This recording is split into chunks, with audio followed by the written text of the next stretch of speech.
y is equals to 1/4 sine hyperbolic 2x minus 1/2 x. Ayan. So, paano natin i-evaluate yan? Ganito lang. Isa-isayin lang natin yan. So, lalagay tayo ng note or nota. Ayun pa rin, derivative pa rin ng hyperbolic sine natin will be equal to cos u times derivative ng u natin with respect to x. So, alamin na natin agad kung ano yung u natin dito, okay? So, yung u natin is sa ano na to, sa pag sinundan natin tong form na to, yung u natin is 2x. Then, derivative ng u natin with respect to x is 2. Okay? So, ayun na. Ganun na yun. Tapos, itong nasa ano na to, kahit hindi na natin masyado i-derivative yun since mawawala yung x. Ganito lang. So, isa pa tayong note. Baka kasi malito kayo kung bakit nasa labas or bakit ko nilabas yung constant. Note tayo na ang derivative ng constant multiple is c times derivative ng mismong function. And so baka kasi malito kayo or baka magtaka kayo kung bakit nasa labas ng derivative yung yung constant or yung number. Ayan.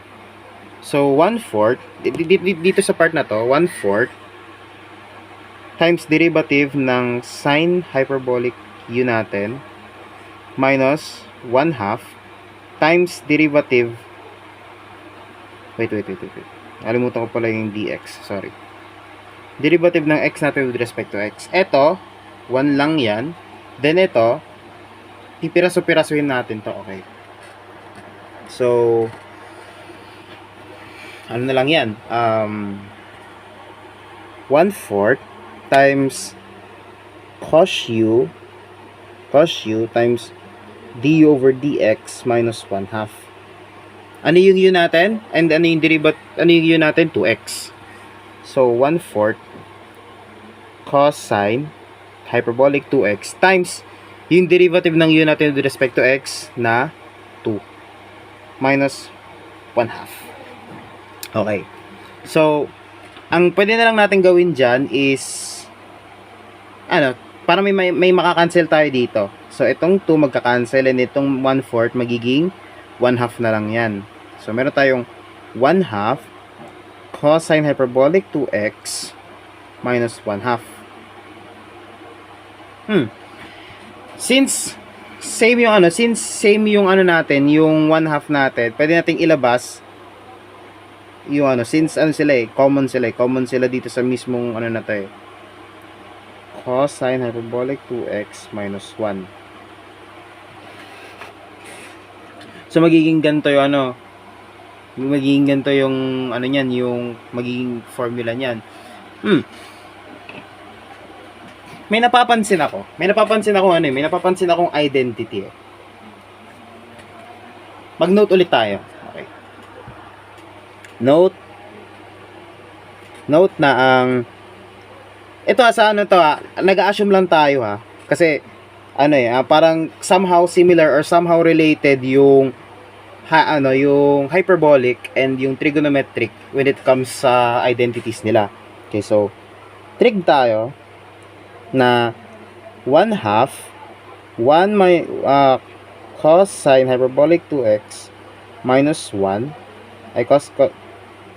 cosine 2x minus 1 pala, sorry. Cosine 2x minus 1 is sine squared x yan. So, ibig sabihin, ano pala siya? Reduction formula siya for cosine. Mali. Ano pala siya? Reduction formula siya for sine. Kasi, sine squared siya sine squared x. So, ibig sabihin, kung maa-apply siya or kung meron tayong gantong form, kung meron tayong gantong form, so i-assume na natin na pwede rin na ma-apply 'yon dun mismo sa hyperbolic. So, since same sila, or somehow related sila, pwede natin sabihin na sine squared 1 half cosine hyperbolic 2x minus 1 is equal siya sa sine hyperbolic squared x. So, parang lumalabas na itong formula na to, or itong naging sagot natin is reduction formula pala siya, or power reduction formula siya for hyperbolic sine x.